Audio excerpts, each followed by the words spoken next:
Bien, primero definir el término informática. El RAE, o sea, es la Real Academia Española, ¿cómo define la informática? Es como la ciencia y la computación, como un conjunto de conocimientos científicos y técnicas que hacen posible el tratamiento automático de la información por medio de ordenadores. Los españoles son bien celosos con su idioma y en los españoles no llaman a lo que nosotros llamamos computadora, ellos lo llaman ordenador, ¿no? Porque se ciñen mucho a su idioma, ¿no?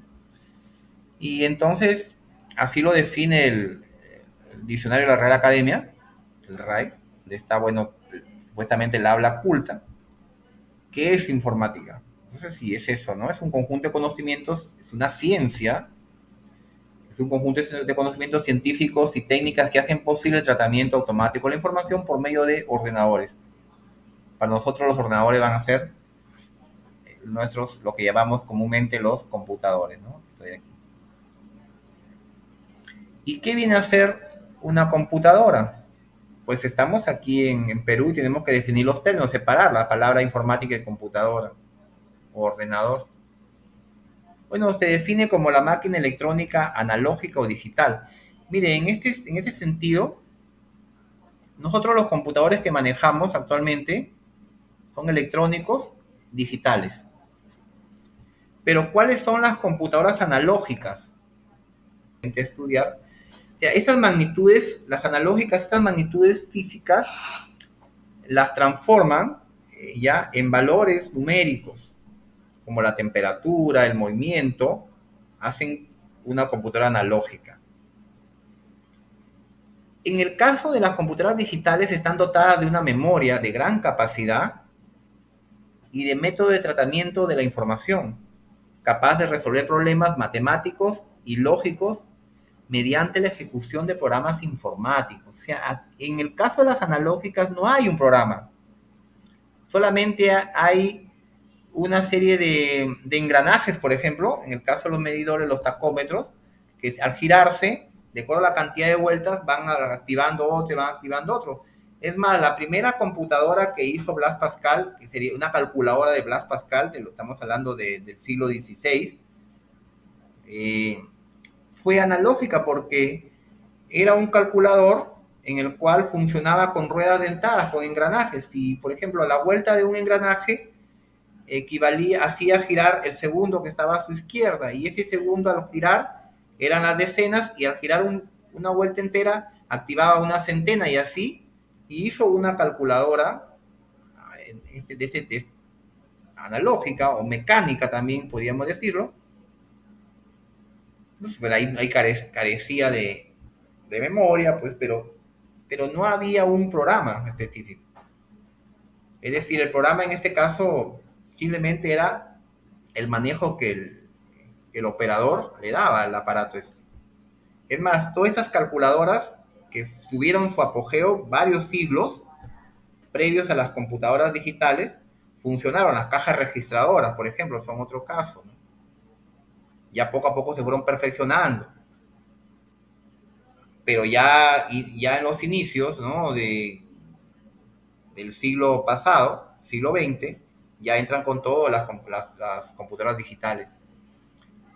Pero aquí existe algo bueno, el objetivo es, como toda ciencia, es esto, ¿no? Resolver fenómenos, problemas, porque para que sea una ciencia, tiene que apuntar a esto, a la resolución de problemas, a la interpretación del mundo físico. Entonces, ¿y cómo lo hace? Mediante programas informáticos. Y los programas, pues bueno, son la parte, digamos, lógica del computador. En este caso se llama computadora lógica porque eso es el aporte lógico, donde está el conjunto de instrucciones que van a permitir que el computador se adapte a situaciones específicas, le sirva a un médico, le sirva a un maestro, a un docente, le sirva a un ingeniero, le sirva a un abogado, le permita a un diseñador, a un científico. Entonces el computador, fíjate que es la misma máquina y se adapta simplemente que cambiando el programa. El dispositivo quizás sigue siendo, por ejemplo, la computadora que uso yo le puede servir también a un ingeniero, simplemente le coloca un software, un programa para ingeniería de AutoCAD y lo va a usar. y es el mismo computador. Listo. Entonces ahí hay dos conceptos fundamentales, informática y computadora.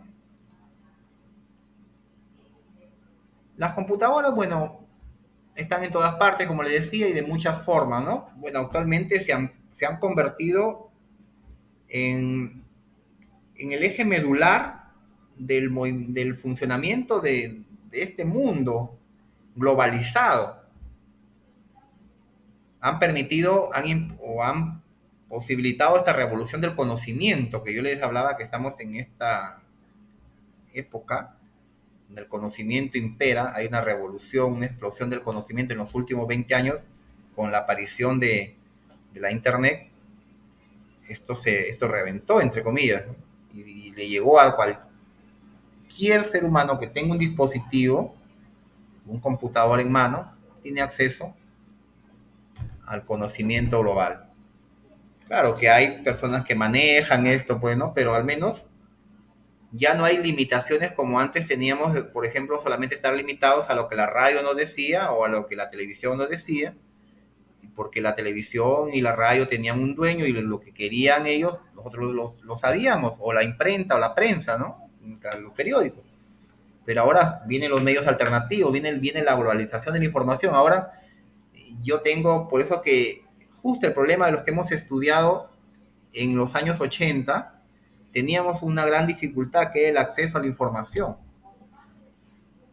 Tenía un trabajo que hacer, biblioteca. Y en biblioteca había uno o dos libros. Entonces el docente se limitaba pues a trabajar con el estudiante en lo que había en biblioteca, pues no podía dejarle más porque evidentemente a dónde ibas a conseguir información sobre lo que te dejaban. Bueno, trabajaba con un libro y ese libro a veces el que no podía se quedaba y tenía que esperar y había un gran problema ahí, o a veces se perdían y todo eso. Y el problema de nosotros era el acceso a la información, los que tenemos los 50 años, acceder a la información. Pero ahora ya no es un problema acceder a la información. O sea, la información está ahí, digamos, al centímetro de mis manos, porque lo puedo tener por un teléfono o por mi computadora. Ahora el problema es poder diferenciar esa información, es decir, escoger la información significativa para mí. ¿Qué información es necesaria? Porque hay mucha información que circula en nuestro entorno globalizado en la red. ¿No? Porque nosotros los informáticos tenemos que vivir en la red. Ese es para ustedes va a ser su vida, vivir ahí conectados a internet. Tienen que hacer así, no hay otra alternativa. ¿No? Entonces, al estar en ese mundo, es como salir a la calle, ir a la calle, en la calle hay peligros, hay dificultades, entonces tienes que aprender a caminar, a circular, a ver las reglas de tránsito, a cuidarte. Igual, cuando estás en la red tienes que aprender a hacer todo esto. Saber qué es lo bueno y qué es lo malo, qué necesitas, qué no necesito. Entonces ahora el problema de los que egresan en este siglo XXI ya no es el acceso, porque la información está ahí, a la palma de la mano. El gran problema de los estudiantes que egresan es saber discernir qué tan bueno y qué tan malo, qué necesito, qué no necesito. Entonces ahora bueno, a veces le deja un trabajo a alguien y lo hace, es lo que busca y lo primero que encuentra lo copia y lo pega y no hace esa capacidad crítica analítica. Es más, ¿no? Hay programas incluso el Tunirti, por ejemplo, es un software que el profesor sube el trabajo y va a ver si es que qué grado de originalidad tiene ese trabajo que le pueda dar una tesis, por ejemplo. ¿No? Entonces, ese es el momento en nosotros que estamos viviendo. Vivir en esta revolución del conocimiento, en este mundo globalizado. Entonces las computadoras están presentes en todas las actividades cotidianas de nuestra sociedad. Desde, por ejemplo, como ven ahí los gráficos, ¿no? En los transbordadores espaciales, y a más abajo todavía, en lo microscópico, Sí, en los laboratorios de biología están ahí los computadores interviniendo, ayudando a los científicos. Entonces son en todas partes y con muchas formas. Entonces, no solamente lo vemos aquí, por ejemplo, nosotros en los autos traen su computadora ya, ¿no? Su computadora ahí. Un horno microondas, por ejemplo, trae su computadora ahí con su software, ¿no? Hay un software ahí. Tú lo programas, a cuántos minutos quieres y a qué grado, cuánta cantidad de grados, para qué comida vas a preparar, programas el orden. Las lavadoras, ¿viste? Programas ahí, entonces son computadoras pequeñas, que están ahí, que es digitales, por supuesto. Sí, entonces, en todo nuestro entorno y hay tanta demanda que la mano de obra pues presta para entrar ahí. Bien, dos términos esenciales, hardware y software. Son palabras inglesas, por supuesto, que definen, digamos, la división estructural de la informática. El hardware, seguro que es un término que hayan escuchado, apunta a la parte física, todos los componentes que integran el computador. Discos duros, tarjetas, teclados, coolers, case, mouse, tarjetas de video, procesadores, memorias, etc. Todo lo que uno puede tocar, mirar, apreciar, es el hardware. Electrónico, por supuesto que en esa parte nosotros no entramos los técnicos porque es otro campo, ¿no?, de especialización. Y es más, aquí en el Perú no se fabrican estos dispositivos. Todos estos dispositivos vienen de fuera. Importamos estas placas. Y es más, son pocos los laboratorios o las empresas en el mundo que fabrican, por ejemplo, tarjetas de computadora. Solamente son dos empresas en el mundo que fabrican microprocesadores, es decir, CPUs, los chips.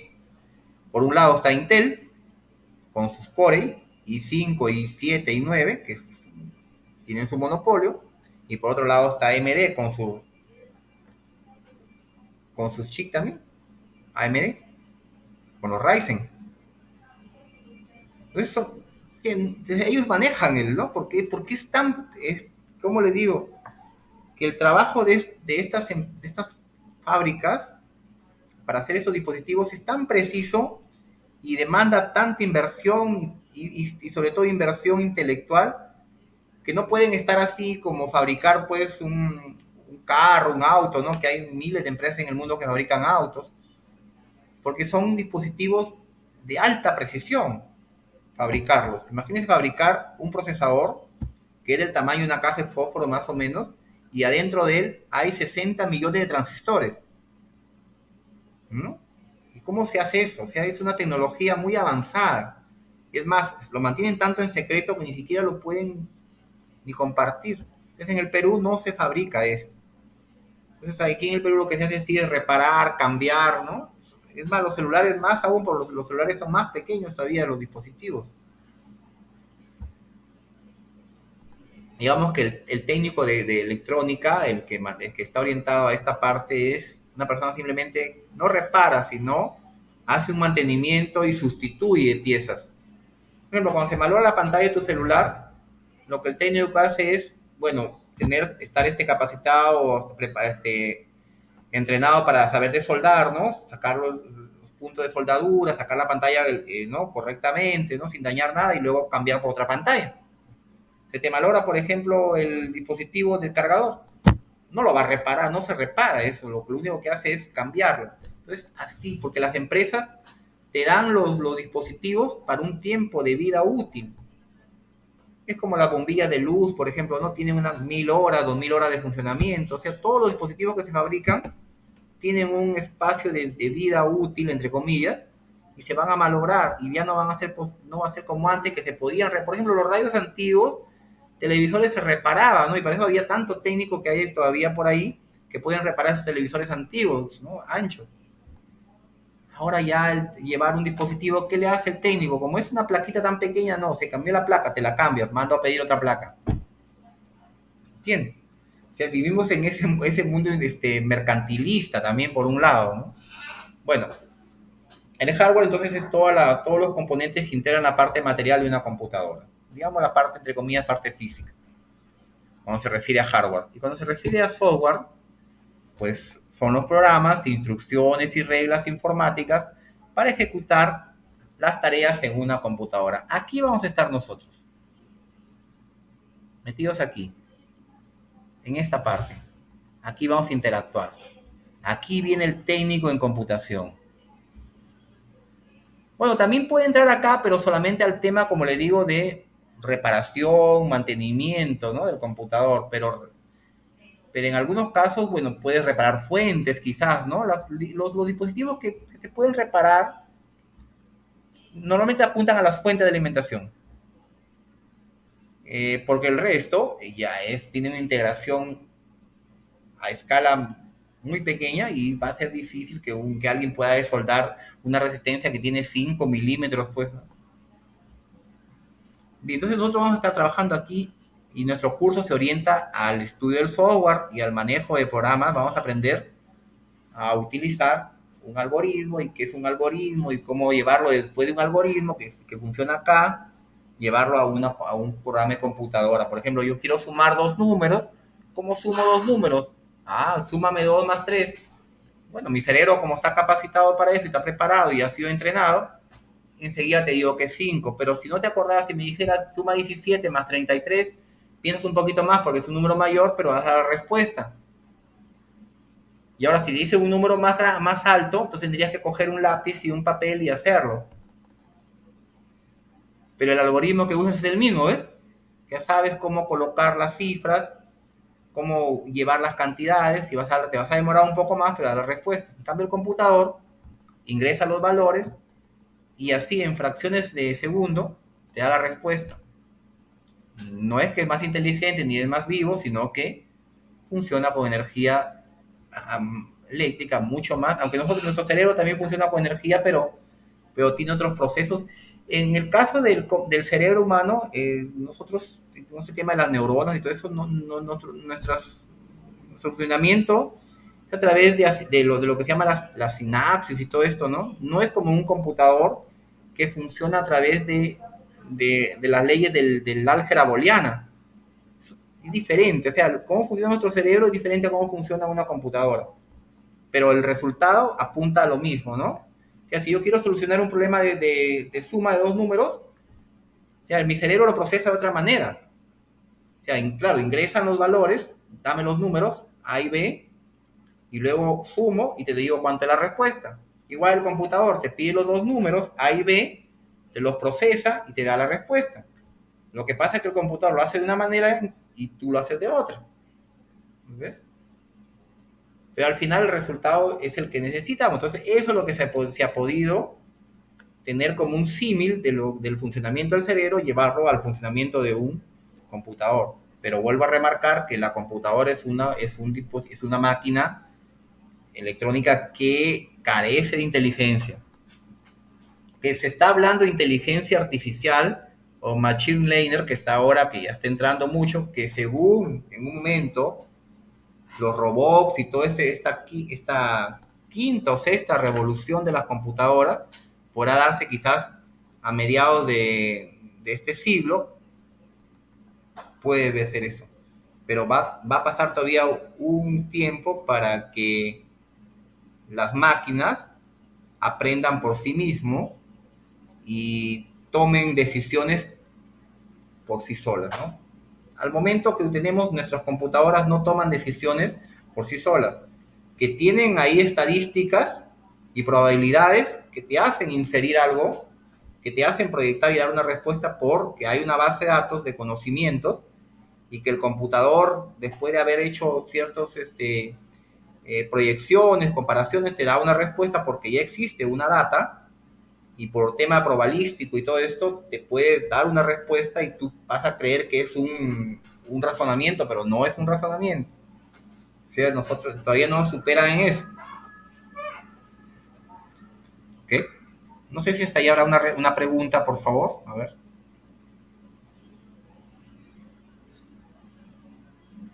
¿Alguien que No, puede docente. intervenir? Sí. Alguien puede intervenir si desea, hacer algo que no tenga duda, que pueda ir para que no se convierta muy monótona la clase. Profe, ya me dice software y son programas, instrucciones, ahí también intervienen el Word, el PowerPoint, el Excel o no. Claro, porque aquí el Word, el PowerPoint, el Excel son programas, están hechos de instrucciones.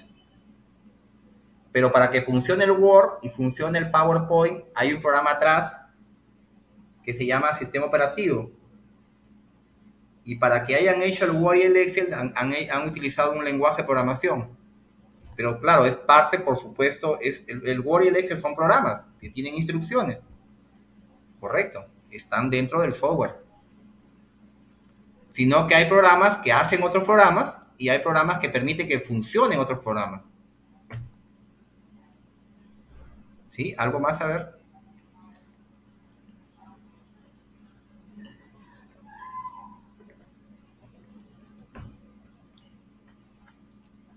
Disculpen que toma un poco de agua. Bueno, seguimos. Y ahí ya vendrá el debate.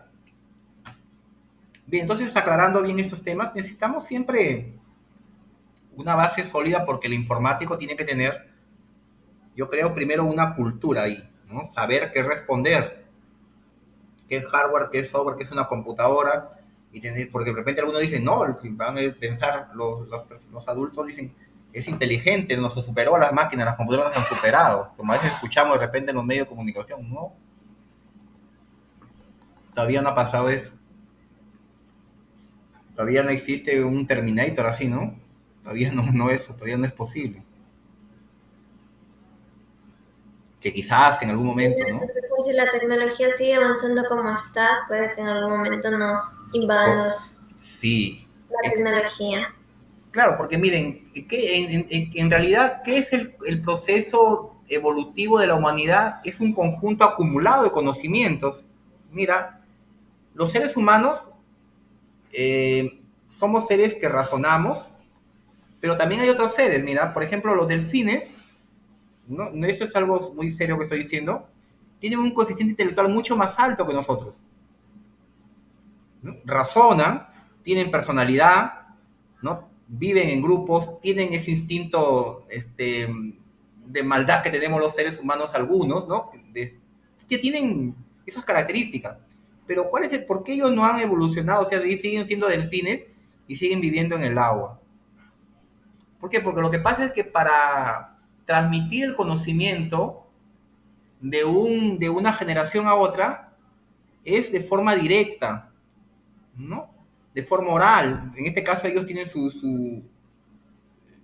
su, este, sus instrucciones, ¿no? Su lenguaje. Nosotros los humanos acumulamos información en repositorios, en bibliotecas, hemos aprendido a guardar la información. Fíjate que de las culturas siglos antes de Cristo ya se guardaba la información, ya se escribía, y esto, la escritura, es una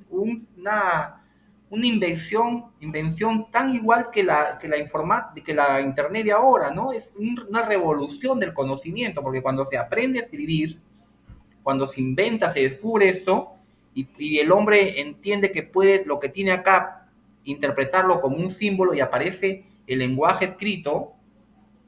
Entonces, fíjense que pudo guardar esto y traducir el conocimiento de una generación a otra. ¿Por qué creen ustedes, por ejemplo, que las tribus que viven alejadas de la civilización no evolucionan? Porque ellos no guardan su información y simplemente su conocimiento los transmiten oralmente de un grupo a otro y mantienen, ¿no? ese núcleo, ese grupo étnico, y no evolucionan porque están aislados. Entonces no hay a dónde, no hay una escuela, no hay un centro de preparación, y esa es la diferencia, que nosotros los seres humanos hemos podido saber, ¿no? La información, almacenarla, poderla pasar de una generación a otra. Por ejemplo, nosotros tenemos acceso a lo que, por ejemplo, los griegos descubrieron hace 2000 años o 2500 años atrás. y todavía hablamos de Pitágoras, hablamos de Aristóteles, hablamos de Platón, de Arquímedes, ¿no? Y hablamos de Newton, y hablamos aquí de Galileo Galilei. Y entonces toda esa información ha venido, pero ¿qué? Esa información está en un dispositivo, guardada en repositorios, que son en este caso las bibliotecas, y ahí se podía acceder y esas personas se capacitaron y esos maestros transmitieron la información a otra generación. Y por eso es que también la escuela ha sido fundamental, la escuela pública, para que se desarrolle más esto. Porque antes la educación era un privilegio, ¿no? Aunque todavía en el Perú dicen que es un privilegio, pero la educación ha sido un privilegio porque solamente las clases dominantes tenían acceso a profesores particulares, a maestros, ¿no?, destacados, y el pueblo, los grupos sociales más separados no tenían. Entonces, ahí está, miren que han habido 2000 años casi de atraso, o 1500 años digamos, de época oscura. El mundo no pudo avanzar en 1500 años. Bueno, ahí han intervenido la religión y todo esto, ¿no? Han obstaculizado. Recién en 1500 para adelante, con el descubrimiento de América, con todo esto, viene ya la expansión aparece la imprenta, ¿no es cierto? Se descubre, entonces hay un avance, una explosión del conocimiento, pero con retardo, ¿no? Retardo. Ahora sí estamos en este fenómeno que nos ha tocado, por suerte, vivir, ¿no? Con toda esta deficiencia que tengamos y estos temas que nos acosan y nos sacan a veces del lugar que debemos ir, pero tenemos acceso y, bueno, hay seguro lugares en que están, digamos, más apartados que nosotros, ¿no?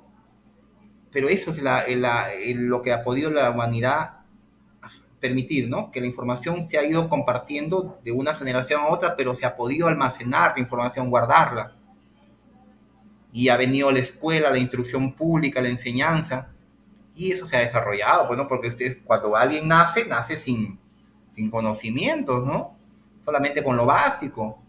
El niño sabe llorar, sabe apretar la mano, sabe succionar, nada más, pero de ahí aprende, porque se lo transmiten de una generación a otra. Ahora, si ese niño no fuera a la escuela, no recibir instrucción, pues aprendiera solamente lo que sus padres o su núcleo familiar o su contexto de su grupo social aprendería, nada más.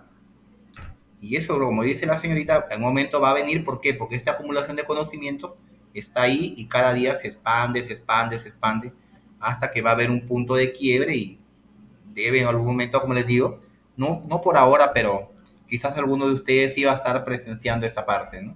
O de repente se adelanta esto. Bien. Seguimos. Aquí ven, por ejemplo, el software. Lo van a ver, el software no se ve.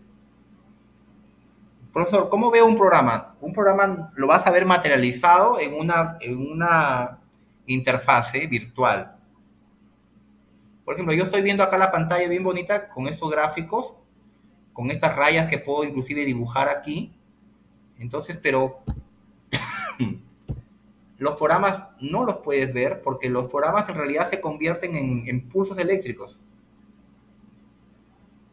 ¿no? O sea, esas instrucciones para que tú puedas sumar dos números se van a convertir en impulsos eléctricos. O sea, el programa tú lo puedes escribir, variable A, variable B, A más B, imprimir, suma. Tú lo escribes, el programa lo vas a escribir, pero viene otro programa que lo va a compilar y lo va a convertir en lenguaje máquina. Es otro término que tienen que aprender, lenguaje máquina. No vamos a ver los programas, tendríamos que convertirnos en una partícula microscópica y entrar ahí. Pero eso es simplemente una tontería que digo. Bien. El programa no se ve. Las instrucciones se escriben, sí, pero eso se escribe en un lenguaje de alto nivel. Pero el computador solamente entiende en lenguaje binario, en verdadero o falso, en 0 o 1. Nada más, el computador no entiende. Y es más, ese 0 y ese 1, el 1 indica un voltaje, por ejemplo, en 5 voltios de corriente, esa que usan las baterías, continua, y el 0, no 0 voltios, porque el 0 no puede existir absoluto, porque el 0 estaría apagado, estaría desconectado. Un voltaje que va a 0,3, 0,4, eso representa un 0 lógico. ¿Ven? Entonces, ni siquiera el computador puede leerlo como 1, como 0. Si no lo lee o lo entiende como un pulso alto, un pulso es alto de corriente, sea 5 voltios, equivalen a un 1, y 0,3 voltios equivalen a un 0 lógico. Entonces se combina, por ejemplo, se combinan 1, 1, 1, 0, 0, 1, y eso, por ejemplo, es la A. Por ejemplo, cuando los que hemos entendido lógica, que van a llevar un curso con el profesor Saldarriaga, lógica y funciones, ahí van a entender un poco más las operaciones, el, los, el sistema de numeración binario, cómo convertir, por ejemplo, el número 3 en binario es 1, 1, ¿no? Y el número 2 en binario es 1, 0, y el número 4 es 1, 0, 0. Entonces eso se puede, ahí por ahí vamos entrando a lo que es un lenguaje máquina. Pero nosotros no vamos a programar en lenguaje máquina, solamente vamos a entender cómo es esto, porque los programadores, ni yo tampoco sé lenguaje máquina, por supuesto, ¿no? Yo lo entiendo, sí, cuando he estudiado me han enseñado, ¿no? Y es más, pero tendríamos pues que regresar a la 20 años atrás, 40 años atrás. Y es más, olvídense, por ejemplo, el software que se utiliza también se recicla. O sea, los programadores que hacen los sistemas operativos o los programas como los que estamos usando, no crean que parten de cero. O sea, usan códigos que ya existen ahí. O sea, hay lenguajes que no desaparecen, que son lenguajes que están conectados directamente entre el lenguaje de alto nivel, que es el que tenemos las instrucciones conocidas, como las leemos nosotros, con el lenguaje de máquina, que es el ensamblador. Entonces, y eso es, por ejemplo, para que algo imprima un carácter en pantalla, es un código que nosotros ni siquiera vamos a utilizar. Ni siquiera nos vamos a dar por precavidos que está ahí, pero sabemos que está ahí, que al momento de presionar una letra, aparece en pantalla. Es más, para que el mouse se pueda, el puntero mover la flechita aquí, hay un programa que lo está controlando y que está traduciendo el movimiento que hago en el que aquí en la mesa, esos impulsos fotoeléctricos, que porque este mouse es fotoeléctrico, mueves acá y esas coordenadas se convierten, se digitalizan y se convierten en un movimiento del puntero ahí en pantalla. Pero para que funcione eso hay un programa que traduce o interpreta esos movimientos y los convierte en una que para ti es bonito, que la flechita se movió. Así es. Futuros técnicos informáticos. Bien, ¿y qué es programar? ¿Qué viene a ser la programación? ¿Qué es programar? Programar es un término de la vida diaria. Pero bueno, le va a indicar a la computadora qué es lo que tienes que hacer. Le indica a la computadora, es como, prográmame tu salida al instituto, tu matrícula, tus documentos, tus pagos, llevarlo a recepción, inscribir, eso es tu matrícula, es una programación que haces. Prográmame tu vida, tu quehacer diario, te levantas, te aseas, te cambias, ¿no? Te acondicionas y sales a tu trabajo. Haces una programación de tus quehaceres. Igual, esa concepción analógica que estoy indicando, ese ejemplo analógico, es llevado al computador. Indicarle a la computadora qué es lo que tiene que hacer. ¿Con qué sentido? Porque al programar vamos a tener que crear un programa. ¿Y qué es un programa? Es una secuencia de instrucciones, así como te digo. ¿Cuál es tu quehacer diario? De que te levantas, bueno, haces tu aseo personal, tiendes tu cama, si es posible barres tu habitación, ¿no? Tomas tu desayuno, te lo preparas tu desayuno. Bueno, son secuencias de instrucciones que ya tienes planificadas, que cambian de una persona a otra. Algunos se saltan nomás levantarse de la cama y directamente al desayuno, ¿no? pero no entienden, o sea, hay cosas que no siempre se llegan a las instrucciones, pero son esa secuencia lógica, ¿no? Por ejemplo, quieres entrar a un estadio a ver un partido de fútbol, tienes que ir primero, salir de tu casa, ver si tienes dinero, tomar tu movilidad, comprobar, pagarle, llegar a la boletería, ¿eh? Comprar, preguntar si hay entradas, el señor te va a decir a dónde quiere ir, a qué tribuna, tú le dices quiero Oriente, pero si eres de la Alianza te vas al sur. Entonces, esas son las instrucciones lógicas, ¿no? Ese es un programa, una secuencia de instrucciones que va marcando la visión de la solución de un problema, porque ¿para qué programas algo? Para solucionar algo.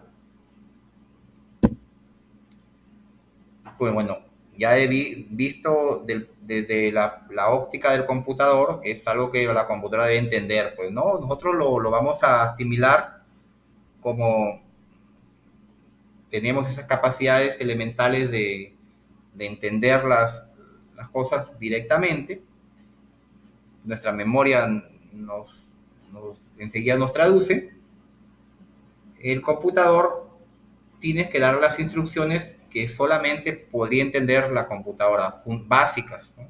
No cualquier cosa, porque a la computadora no le puedes decir, súmame dos números, no le puedes hablar así todavía, a no ser que hagas un programa para que entienda lo que tú hables y el computador traduzca esos sonidos de tu voz y pueda hacer un programita y sume los dos números. Bueno, ¿podrá hacer eso? Se puede, seguro que sí hay, ¿no? Pero en realidad le das tus instrucciones, el computador tiene que entenderlo, pero para entenderlo necesita un lenguaje de programación que vamos a ver de acá. Y percibe un objetivo. ¿Y cuál es el objetivo? Solucionar un problema. Ese es el gran objetivo de las computadoras. Llegar a solucionar, perdón, de los programas, el objetivo de un programa es resolver un problema. Pero eso, recuerden que son secuencia de instrucciones. Y esto lleva a una lógica. Esto no es que yo lo hago, no, es lógico. Es decir, respetando normas, reglas, principios, condiciones. Esta es digamos, la lógica, ¿no? Sin alterar, sin ofender, sin destruir, sin maltratar. Y estas instrucciones las entiende la computadora. Y aquí tiene un lenguaje, pues. Un lenguaje que usa el computador. Pero no es el lenguaje que tenemos nosotros. ¿Y eso para qué? Para resolver un problema. Entonces un programa es un conjunto de instrucciones que entiende un computador y que persigue un objetivo que es resolución de un problema.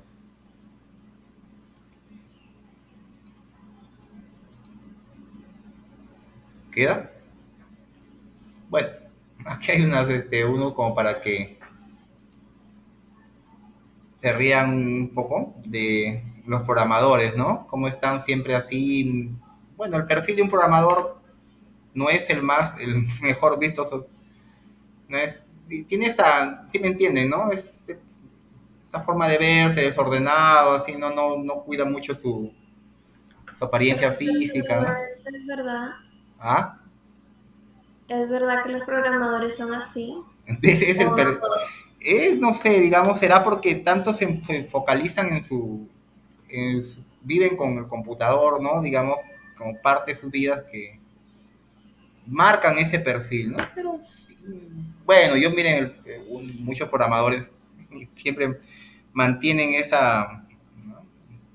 Por ejemplo, Linus Torvald, el dueño el que creó Linux, el sistema operativo que nos permitió tener estos celulares, el Android, bueno, el Linux, hay un sistema operativo que se llama Linus Torvald, genio, pues, ¿no? Un finlandés, sencillo, abierto. El programador normalmente tiene esa empatía de compartir sus códigos, de compartir sus proyectos, sus programas, ¿no? Pero no tampoco que vaya por ese lado, pues, ¿no? pero es más o menos lo que tiene que hacer, pues, ¿no? Gestores, analistas, diseñadores, programadores, probadores o llamados también los testeadores, porque mira, hay etapas estamos hablando de un software, por ejemplo, complejo, ¿no? Vamos a hacer un sistema de planillas para una empresa. O sea, que eso no se hace de la noche a la mañana, hacer un sistema de control de planillas y de pagos. O sea, primero tiene que haber una idea. Y viene por ahí un analista de sistemas que te hace el estudio, entiende el procedimiento, cómo se lleva a cabo estas gestiones manuales, y eso tiene que acondicionarlo para ir diseñando un esquema de solución de un algoritmo integral, que después viene un programador y ese reporte que hace, digamos, el analista de sistemas, el que va a entender el problema, que va a dar la metodología, que va a llegar a tener la base de datos, que te va a decir la idea de cómo quieres que funcione.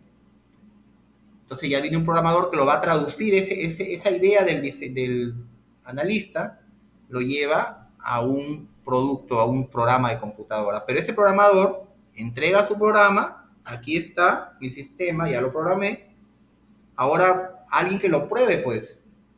Porque de hecho que tener un programa tiene un montón de fallas cuando se hace, pues, ¿no? Para eso vienen entonces los testeadores o los testers, que son los otros profesionales que comienzan a encontrarle fallas, a encontrarle errores, bugs, que se llama.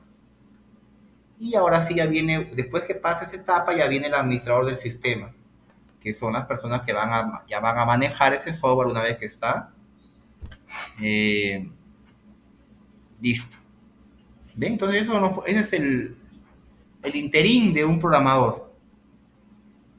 O sea, que puede estar en diferentes, ¿no? Ubicarse con diferentes roles, como dice ahí el PPT que está indicando, ¿no? Pero bueno, no se vayan a creer que van a ser tipo nerds, ¿no? No, tampoco vamos a ir ahí, ¿no? Pero hay esa orientación, ¿no? De verlos así. Bien.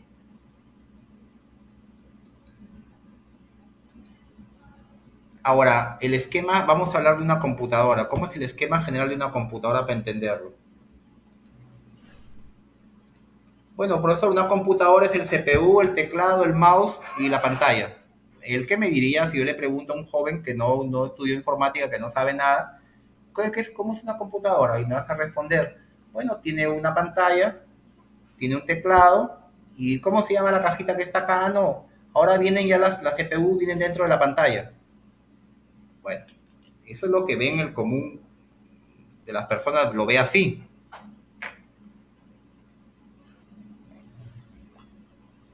Pero ¿cómo lo ve un informático? ¿Cómo lo ve? Yo no lo veo de afuera, yo lo veo de adentro. ¿Y cómo está estructurado el esquema general de una computadora? Partes estructurales. Tenemos en el centro, esto es una analogía como nosotros, ¿ah? Como los seres humanos, miren. El cerebro, que en realidad no es un cerebro, pero actúa como un cerebro, el que procesa todo, el CPU. Esta es la unidad central de proceso. CPU. ¿Y cómo lo vería, profesor, físicamente yo si habría una computadora? Bueno, sería el microprocesador, el que le llaman ustedes el Ryzen, el que le llaman el i7, el i5, bueno, ahora el i9, el Pentium, el Celeron. Ah, ya, ese es el CPU, sí, ese es el microprocesador. Es el dispositivo principal de una computadora. Y eso lo llamamos comúnmente CPU. Pero ahí está pues ese dispositivo que les dije que sí, puede ser. Entonces, cuando tú dices, ¿qué computadora tienes tú? i7, ¿qué tienes tú? Un i5. ¿Qué tienes tú acá? Un Ryzen, el Nintendo, el PlayStation. ¿Qué procesador, qué CPU tiene el PlayStation? Ah, tiene un Ryzen. Pues el PlayStation es una computadora también, ¿no? Ahora, ¿a cuántos bits funciona? ¿Qué velocidad tiene? ¿Cuánto de memoria interna? Es otra cosa, pues, ¿no? Pero centrémonos en eso. Cuando me preguntan qué es la CPU, yo tengo que ir y mirar el procesador. ¿Qué procesador es la CPU? Si es i7, ese sería su CPU. No toda la caja esa que ven ustedes, o no lo que describen comúnmente como el case, ¿no? Eso no es CPU. ¿Y por qué CPU procesor? Porque significa unidad central de proceso. Aquí está su definición, pues, ¿no? Bueno, la CPU es la que se encarga de... Para nosotros el cerebro, ¿ya? Bueno, entonces para que el computador funcione, este es el modelo de von Neumann, de un ingeniero americano, que da bueno, pero creo que más antes Charles Babbage hizo ya más bien una aproximación de esto, un siglo antes creo, ya tenía una idea de un computador así, ¿no? Que esté estructurado con esas cuatro partes. Entonces el CPU es el que va a hacer el juicio de valor, digamos, ¿no? El que va a tener el pensamiento crítico, reflexivo, ¿no? Donde va a entrar todo ahí y de ahí va a dar la respuesta. Entonces para eso necesitamos un dispositivo de entrada. Y para nosotros, por ejemplo, ¿cuál sería el dispositivo de entrada que tenemos los seres humanos? Los sentidos, el oído, la vista, el olfato. Entonces en el computador, la información, ¿cómo la ingresas? A través del teclado, a través del ratón o el mouse, de un escáner, de un lápiz como este que tengo aquí táctil. Así ingresa la información. O también quizás por un USB.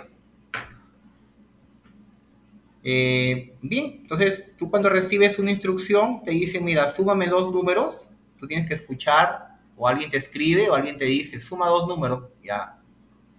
Tú vas a cómo tu dispositivo de entrada, cómo lo haces, a través de los oídos, o de repente alguien lo escribe en una pared o en un papel y tú lo lees. Por el sentido de la vista. Son los, digamos, los dispositivos periféricos, correcto. Ingresa eso, entonces el cerebro procesa, ya. ¿Y cómo da la respuesta? Pues la respuesta tú la puedes expresarla a través, bueno, del habla, ¿no? En este caso puedes decir la respuesta, porque no puedes hacerlo, no sé, con las orejas, no lo podrás hacer, no puedes mover las orejas, ni puedes mover las cejas, no, tienes que hacerlo a través de este periférico de salida para nosotros, este sentido que es el habla, ¿no? Esta forma de comunicarnos, lo decimos, y aunque también ¿no? expresamos o escribimos, ahí sale entonces la respuesta, correcto. ¿Ven? Entonces tenemos dispositivo de entrada, dispositivo de salida. Pero ¿qué pasaría si tú tienes que sumar números grandes? Entonces necesitas que tu memoria, cuando estás haciendo una suma, y para poder, porque ya un número grande vas a requerir una memoria. Entonces haces uso de esa parte que tenemos todos, que se llama memoria. Entonces nuestro cerebro interactúa con esta memoria temporal, con los dispositivos de entrada, que serían en este caso estos sentidos. Expresamos las ideas a través del habla, o los gestos, o los movimientos de la mano, o la escritura. Entonces no conozco otra forma de expresar, o de un movimiento, no sé. Pero fíjense que todos ellos son periféricos. Es más, yo desconecto el teclado, desconecto el mouse, el escáner, y dejo sin nada, el computador va a seguir funcionando. Claro, que no vas a poder ingresar. Igual es como cuando a alguien le falta el sentido, por ejemplo, de la vista, o del auditivo, o del gusto. Claro, que tiene limitaciones, pero sigue viviendo, ¿no? Esas son las analogías. Por eso que los computadores se parecen mucho analógicamente a nosotros. O sea, es más, el hombre ha tratado de crear, construir ahí digamos, un ente que haga las funciones que él no puede hacer rápidamente. Entonces el computador, si se dan cuenta ustedes, tiene esa analogía de funcionamiento y así trabaja. Pero entonces el esquema general de las computadoras, señores, es CPU, dispositivo de entrada, dispositivo de salida y memoria temporal. Así está estructurado todos los computadores, por más elementos de alto nivel que tengan, así están esquematizados. Profesor, el horno microondas, el procesador que está en el microondas, ¿tiene esto? Por supuesto. Porque el horno microondas tú le ingresas con un pequeño teclado, le programas y lo vas a ver en una pantallita. El lavador que tiene cositas tan pequeñas también. En mi teléfono, por supuesto, los teléfonos de ahora son computadoras. Los teléfonos que tenemos ahora ya son computadoras y superan algunos de esos teléfonos, tiene más capacidad que una laptop. Los relojes, esos que se venden ya bastante. Más, hay computadores mucho más pequeños.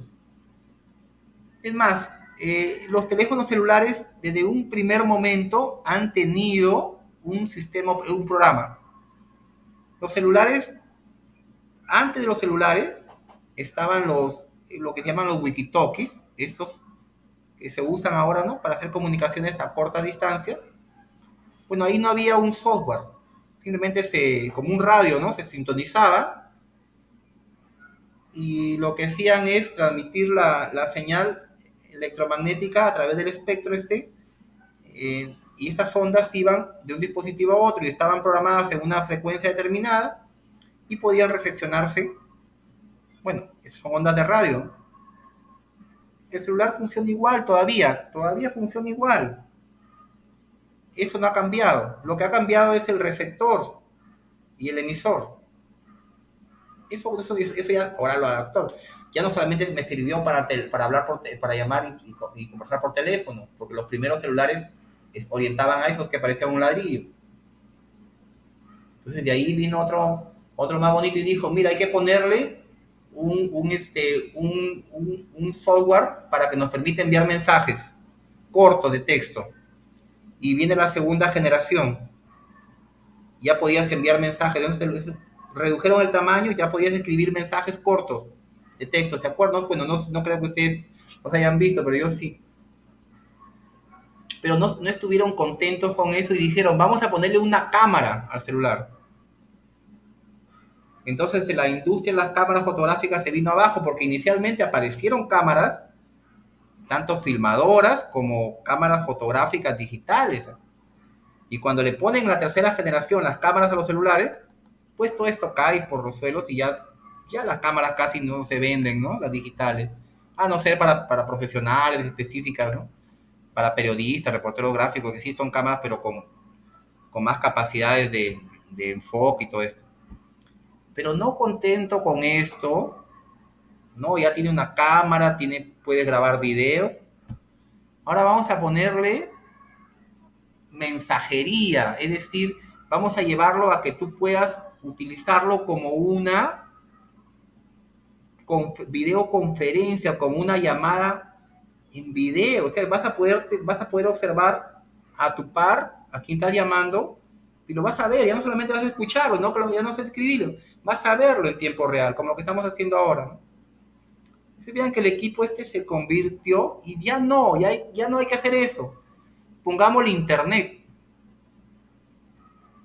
y hagamos que el celular funcione con la internet. O sea, que ya deje la computadora a un lado y aquí póngale su correo electrónico, póngale acá su Office, póngale acá su Google y mira, yo acá tengo todo. Ya hay programación para esto. También van a llevar unos cursos para programar aplicaciones móviles, que se llama, creo que es cuarto, quinto y sexto. ¿Ven? Entonces, ¿qué quiero llegar con esto? A que las computadoras están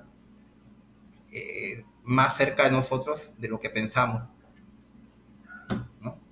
los dispositivos que se fabrican actualmente, normalmente, los electrónicos que están en casa, están operados bajo un computador, ¿no? Bien, es el esquema de una computadora general, a grosso modo, pues, ¿no? Así, cuando me pregunten cómo está esquemáticamente una computadora, pues son los dispositivos. Porque el computador recibe, procesa y da resultado. Pero a veces el procesador necesita recordar algo, traer algo que tiene guardado y utilizarlo como una ayuda, entre comillas, y valerse así como la memoria de los seres humanos. Como te preguntan algo, y tú no vas a poder rápidamente multiplicar dos números de 7 cifras, pero el algoritmo si lo tienes que recordar. Entonces ahí está la memoria. El proceso si lo sabes, el algoritmo si lo sabes de multiplicación. ¿Ve? Bueno, seguimos.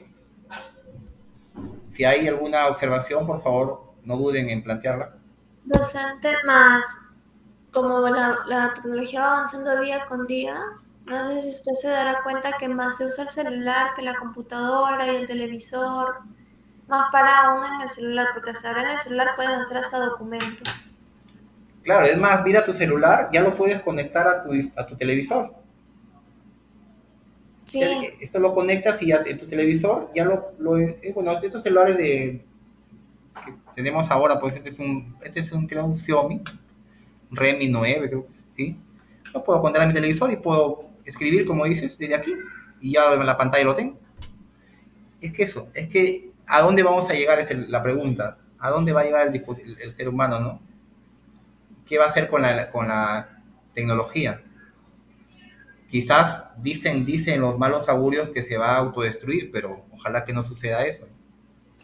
Profe, la tecnología ha ido avanzando tanto en el hombre que ha podido hacer que el metal pueda volar en el aire, como los aviones, en el mar, los barcos, todo eso. Exacto. Día a día avanza la tecnología. Es que eso se llama conocimiento. Exacto, ¿no? Entonces, la capacidad del ser humano para solucionar problemas es tan grande como también su torpeza para ir destruyendo el mundo también, ¿no? Por un lado tenemos cosas tan hermosas como lo que mencionas, haber conquistado el espacio aéreo, ¿no? El mar, la parte submarina, pero están las torpezas estas tontas de las guerras, por decir, ¿no? Que es algo tan que en nuestro siglo exista, ¿no? Tan, tan torpe, por no decir otra palabra. Profesor, ¿y será verdad que con el tiempo los seres humanos tendrán un microchip? Eso, eso les iba a decir, a que sí hay, a es eso que está sí, apuntando. tiene. Hay una ciencia, tengo entendido, hay una ingeniería que ya está orientándose a eso. Bueno, la mecatrónica pues va por ahí, ¿no? Pero están integrando también lo biológico con lo electrónico. Y eso ya hay, por ejemplo, prótesis, vamos, personas que pierden una mano, un brazo, ¿no?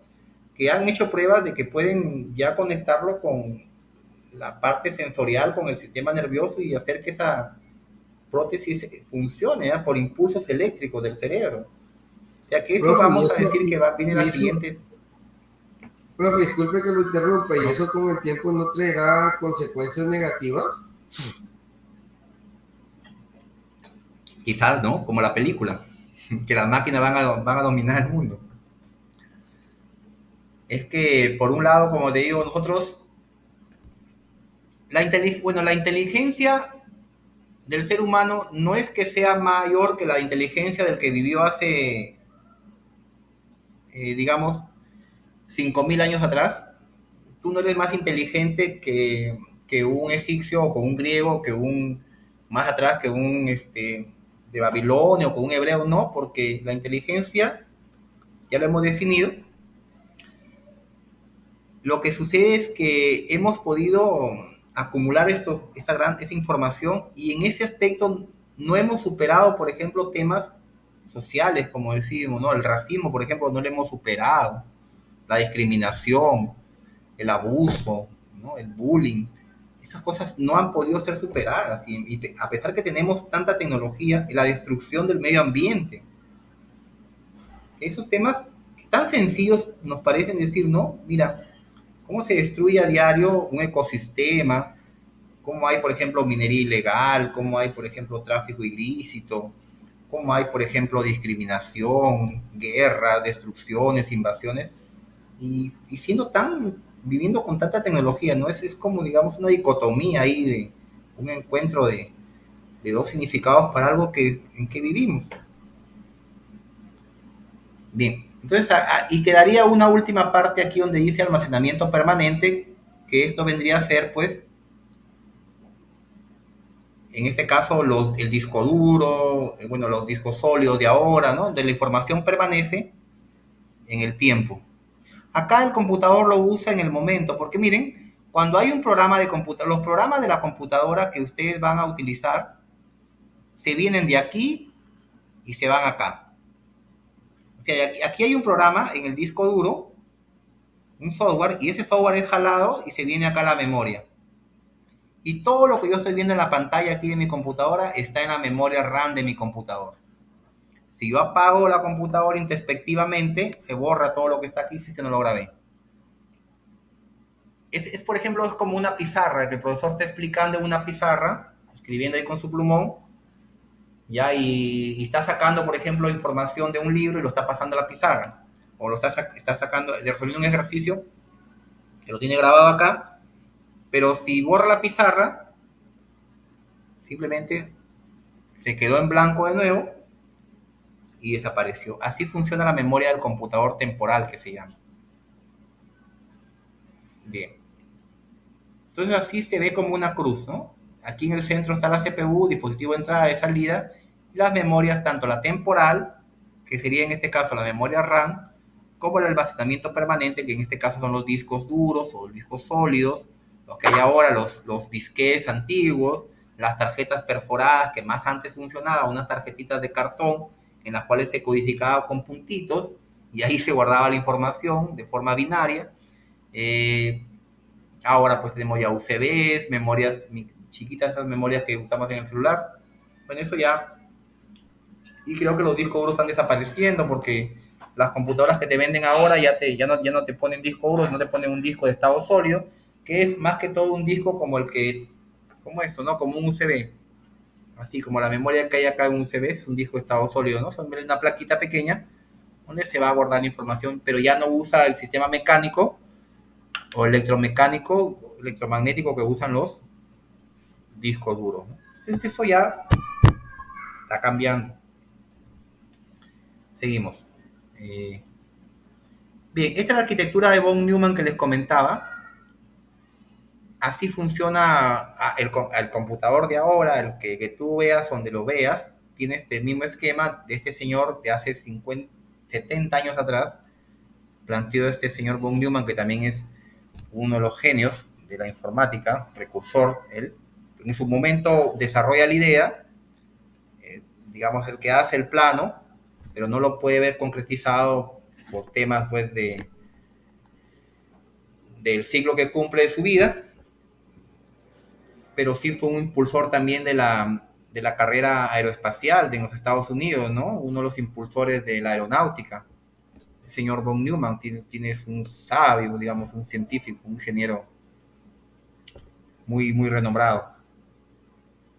Y miren, dentro de la CPU, de lo que llamamos, que es el procesador que les comentaba, tenemos unidades, una que se encarga de hacer la parte aritmético-lógica y otra que se encarga de controlar. Es decir, esta parte haría lo que son los cálculos, las comparaciones, las bifurcaciones, y esta lo que sería el que va a controlar. Es decir, lo que encuentras aquí, ¿a dónde se va? ¿A la memoria?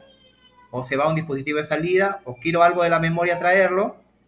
O sea, dentro de esta unidad central de proceso hay otras subunidades, una que se llama la ALU, que es unidad aritmético-lógica, y otra que se llama la unidad de control, para que vean cómo es el esquema interno. Pues la unidad de control, efectivamente, es como el que dice, mira, tú te vas para allá, yo quiero que el de acá venga hacia acá, y tú me llevas esto así de punto y me traes esto de acá. Entonces algo así, ¿no? Como un director de orquesta. y el otro se encarga de, toma, procésame esto, compárame esto de acá, listo, te lo doy, ¿a dónde lo voy a llevar? Entonces, todo eso funciona el esquematizado, pero eso es, digamos, el modelo que debemos entender. Claro que meterse ahí y ver la parte electrónica, eso no es nuestro objetivo. Pero para que tengan una idea de lo que hay dentro de un procesador, cómo está organizado a nivel de CPU. Y la memoria es fundamental, cómo interactúa. Por eso con los computadores de ahora, estamos hablando de, primero yo recuerdo cuando empecé, yo trabajaba en computadoras desde el año 80 y, estamos 85, 86, por ahí tengo uso de razón que he manejado un computador, unos que se conectaban a los televisores, unas consolas, y y la memoria era muy escasa. Por ejemplo, la memoria tenía, por decir, 1024 bytes. Mira, 1024 bytes. O sea que podías almacenar 1024 letras, entre comillas, porque un byte es una letra, un carácter. O sea, si te dicen un byte, es una letra, piensa en una letra que puede almacenar la computadora, en un símbolo, un byte.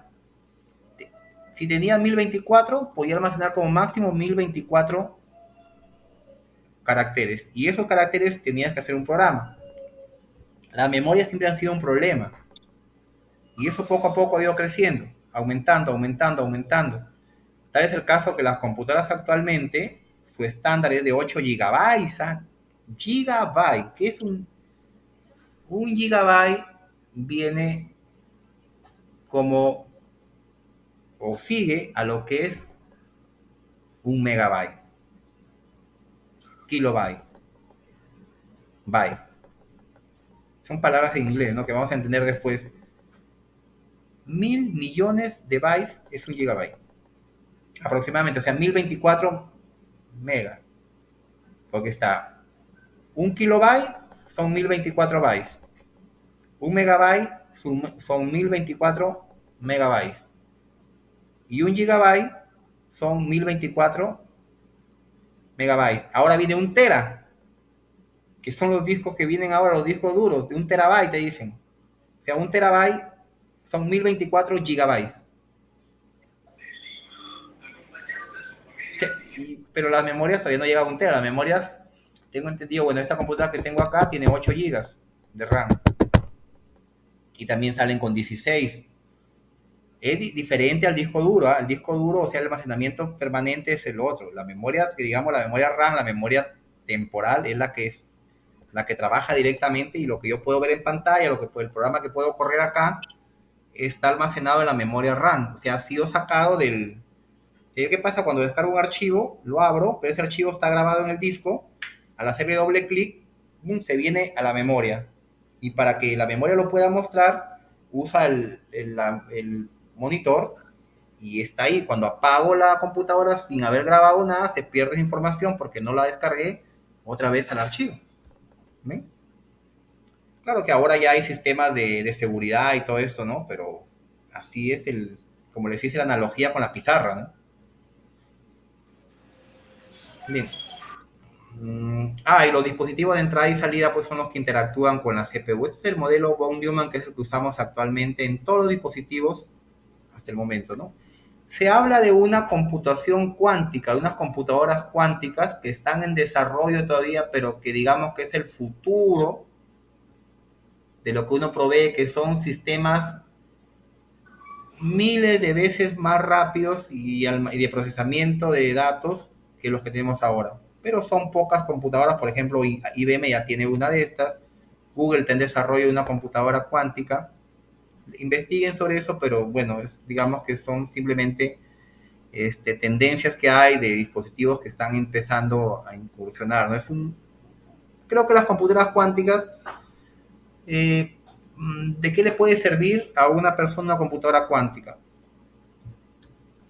A una persona común y corriente. Bueno, quizás en algún momento, ¿no? Porque inicialmente decían, pues, una computadora como la Mark I, esa que hicieron en la Segunda Guerra Mundial para poder calcular la precisión de tiro de los cañones, porque con las computadoras inicialmente se diseñan para esto, para hacer cálculos precisos, balísticos. con ecuaciones polinómicas, por supuesto. Entonces, ¿qué sentido tenía una computadora meterla a una casa? Tuvieron que pasar 50 años para que el computador ingrese a un hogar en los años 80. Igual ahora decimos, ¿no? La computación cuántica, ¿qué sentido en este momento tiene utilizar una computadora cuántica? Quizás conforme va desarrollándose la humanidad, va evolucionando más el conocimiento, va desarrollándose más, en algún momento las computadoras cuánticas sean parte de nuestras vidas, ¿no? Claro que todavía el gran problema de nosotros es la conservación de la energía. Estos aparatitos funcionan con energía eléctrica y el gran problema de la humanidad es la energía. ¿Cómo almacenar la energía? ¿No? Porque un dispositivo, bueno, si bien es cierto un computador que tiene 5000 amperios, un celular, una batería que te puede durar hasta 2 días, pero de ahí, si no lo cargas, ya no funciona esto, se vuelve inútil. Y todavía somos dependientes de la energía. Ahora, pues ya cuando se invente algo que necesite simplemente energía del medio ambiente, que la capture, la procese y ya no tenga que conectarte o enchufar a un dispositivo en la pared, entonces ahí sería otra revolución más, ¿no? Cuando hay una energía limpia, pura, gratuita, y eso todavía no hay. Es otro gran problema de la humanidad, la conservación de la energía. Y para la energía, pues todavía el 70% o el 80% de energía se usa por el petróleo. Y es una energía, pues, son combustibles no renovables, ¿no? Y además dañan el planeta. Entonces hay orientaciones a la energía como solar, eólica, ¿no? Que en algún momento tenemos que mirar allá, porque en el petróleo se va a acabar, en 200 años se va a acabar el petróleo, o en 100 años quizás se acaba el petróleo en el mundo. Y tenemos que ya haber encontrado una solución. Y de aquí a 50 o 100 años estos vehículos que usamos ahora van a ser chatarra, o van a tener que convertirse en vehículos eléctricos, ¿no? Como ya hay estas proyecciones de empresas, pero aún son muy caros. Pero va a seguir el gran problema de ese vehículo funcionando con electricidad, pero ¿de dónde cojo la corriente, la energía eléctrica? Pues nos queda solamente el sol y nos queda la energía atómico-nuclear, ¿no? Pero la otra es muy peligrosa, ¿no? Las centrales termonucleares, pero es una energía limpia, pero sí es muy delicado su manejo. Son grandes problemas que algunos de ustedes que son jóvenes van seguro a mirar un mundo así. Cuando dentro de 50 años sea un gran problema cuando se acabe el petróleo y no veamos qué lo sustituimos, por qué sustituimos el petróleo. El gas, viene con el petróleo, pues, ¿no? Si se acaba el petróleo, se acaba el gas. Entonces tenemos que pensar en eso, es el gran problema. Por un lado estamos que avanzamos con máquinas, sí. Esas máquinas funcionan con energía eléctrica. ¿Cómo la renovamos, la energía? Bueno, las centrales, estas hidroeléctricas, pues no, pero también se va a acabar sobre el agua en un momento. Bien, pero vamos a aprovechar estos 50 años que nos quedan todavía para gozarlos. Todo tiene sus pros y sus contras, profe. Exacto, Francisco, exacto. Es que hay que vivir la vida de buena manera, sin perjudicar a nadie, siempre mirando a todos por igual, como les comenté al principio, sin discriminarse, sin poner zancadillas, sin marginarse. Eso es fundamental. Tiene que existir el compañerismo y la buena voluntad entre nosotros, profe. Y eso es lo que debería ser primero, ¿no? Que la tecnología.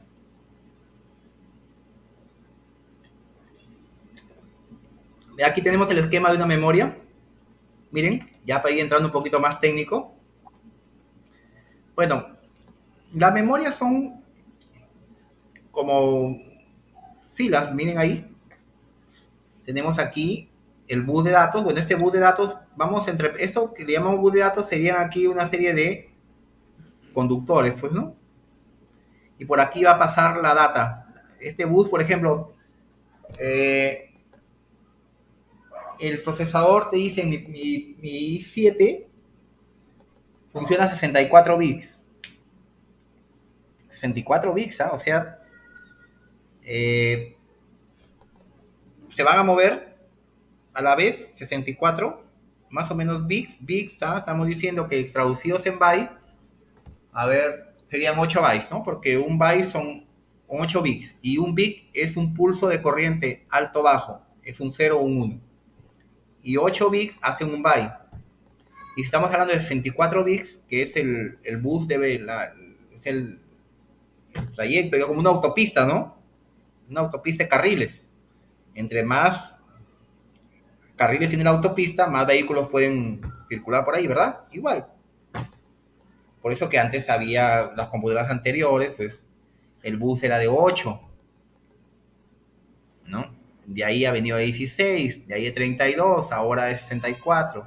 Y por ahí creo que, no sé si será cierto que el PlayStation funciona a 128 bits.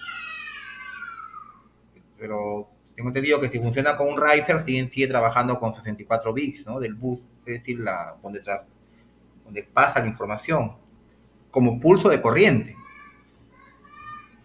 Bueno, y esto interactúa con la memoria y dice, cada celda en una memoria, cada celda es en una dirección.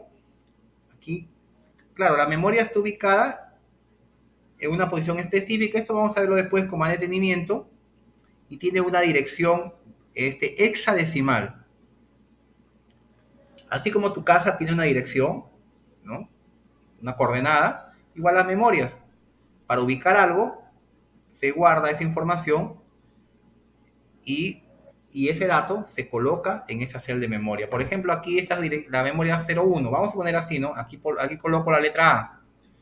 Pues el bus de datos va a llevar, por ejemplo, estos 8 bits de una letra A, la va a llevar aquí a esta posición de memoria 01 y la va a colocar aquí, pero en formato binario.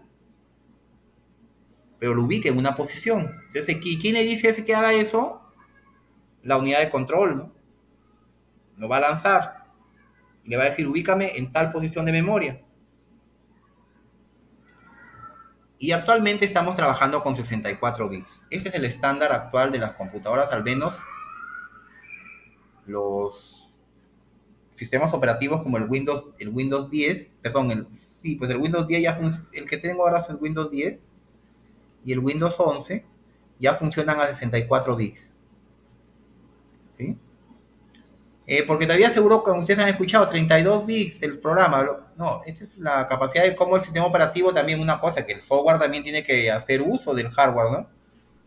Por eso que si a tu computadora, que es una i7, le vas a poner un sistema operativo de 32 bits, pues no le vas a sacar, digamos, el jugo, entre comillas, ¿no?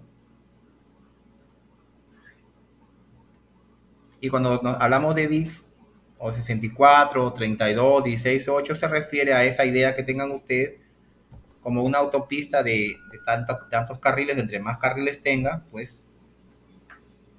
más información va a fluir por ahí, ¿verdad? Así es. Y aquí está lo que les decía, la equivalencia. Miren.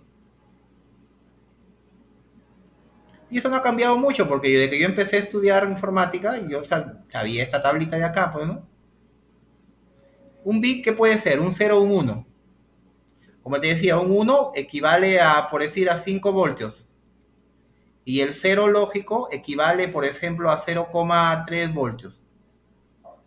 ¿Ya? Pero son pulsos de corriente, nada más. Bueno, pero ya no olvidemos de la corriente y veámoslo como ceros y unos. O sea, cuando me dicen un bit, por eso que, por ejemplo, le dije, mira, tu internet en la casa tiene 100 de velocidad, 60 megabits de velocidad. Megabits, ¿eh? Pero no son bytes, eso todavía tienes que dividirlo entre 8. O tiene 100 megabits. Megabit, el bit es la unidad mínima de almacenamiento de la información, o de medición de la información en informática. Porque así como las unidades, por ejemplo, cuando queremos medir el perímetro de una superficie o el área, utilizamos el metro, utilizamos el centímetro, en la información también hay unidades de medición. Y nosotros, los informáticos, tenemos que conocer esto. Un bit que puede ser un 0 o un 1. Si por eso se te dicen que tu computadora tiene 64 bits de bus de datos, o sea, por aquí pasarían a la vez 64 bits. Es decir, si lo divides entre 8, eso equivale a 8 bytes que van a pasar aquí a la vez. ¿Y qué es un byte, profe? Pues, para que no te hagas problemas, es una letra, es un carácter.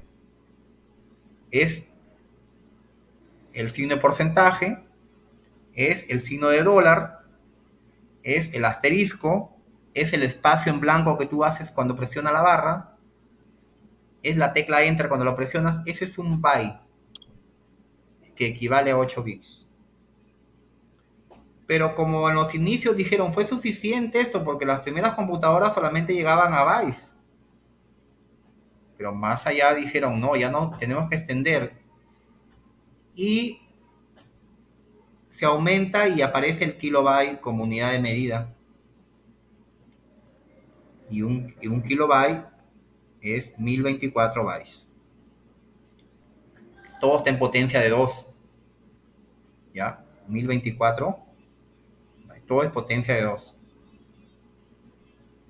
Pero dijeron, vamos más allá, porque ya viene otra época, como las computadoras modernizan, y viene ahora el megabyte. Y el mega, así como dicen mega, que todos son términos griegos, ¿ah? Griegos. Es 1024 kilobytes. Más o menos 1.000.000. Un poquito más de 1.000.000. Kilo, traducido al latín, es 1000. Milla, 1000. Y mega es millón. O más o menos un megabyte es 1.000.000 de bytes. Pero no se pusieron contentos con eso y ahora viene el gigabyte. Y el gigabyte son 1024 megabytes, o sea, 1024 por 1024 más o menos sería 1.000.000.000 de bytes. Pero ya no es suficiente, dicen, no vamos a extender las unidades de almacenamiento, de medición, y vamos a incursionar ahora con el terabyte. Y un terabyte es 1024 gigabytes. Y va por los billones. Billones. Un terabyte, un billón. O sea, con 13 cifras. 14, perdón. Un billón. Enorme, ¿no? O sea, un disco duro de ahora, eso que tenemos aquí en la laptop, es un tera. Mira la cantidad de que puede entrar una biblioteca entera ahí, digitalizada. ¿Cuántas horas de música? ¿Cuántas horas de video? Una biblioteca entera podría entrar ahí en un disco de esos que tenemos aquí en la computadora. Si digitalizamos todos esos libros. Y hay otra cosa más, el petabyte. Y esto, bueno, no, yo no tengo todavía ningún dispositivo, pero es 1024 terabytes. Seguro que son los servidores de Google, trabajan con estos petabytes, con dispositivos que almacenan en petabytes.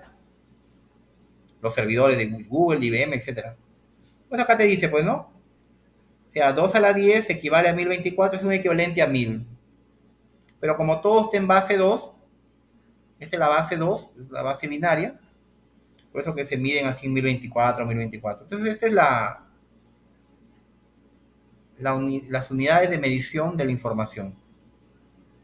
Y esto se aplica a las redes, a los archivos, a las memorias, a los discos. Van a encontrar esos términos que tienen que ser conocimientos idóneos de ustedes. Eso no lo pueden olvidar de aquí, ¿ya? Un poquito más, ¿qué hora es? Todavía tengo tiempo. Ya llegamos al término. Bueno, entonces de aquí tenemos clase. Tenemos hoy día 3 horas y mañana jueves 1 hora. Creo que estamos en hora, ¿verdad? Se nos pasó el tiempo, bueno. Voy a tratar de... Sí, hasta las 10:30 de la clase. Yo voy a hacer un alto aquí. Hasta ahí vamos a llegar. Esto, como les decía, lo estoy grabando. Ya lo vamos a dejar ahí porque ya nos gana el tiempo. Y bueno, eso lo explicaría la siguiente semana. Sí, pero de todas maneras el PPT va a quedar ahí en el curso para que lo descarguen y nos vamos a quedar en esta parte del lenguaje máquina. Hasta ahí vamos a llegar a la diapositiva 12, ¿ya? Hasta ahí explicado. Estamos.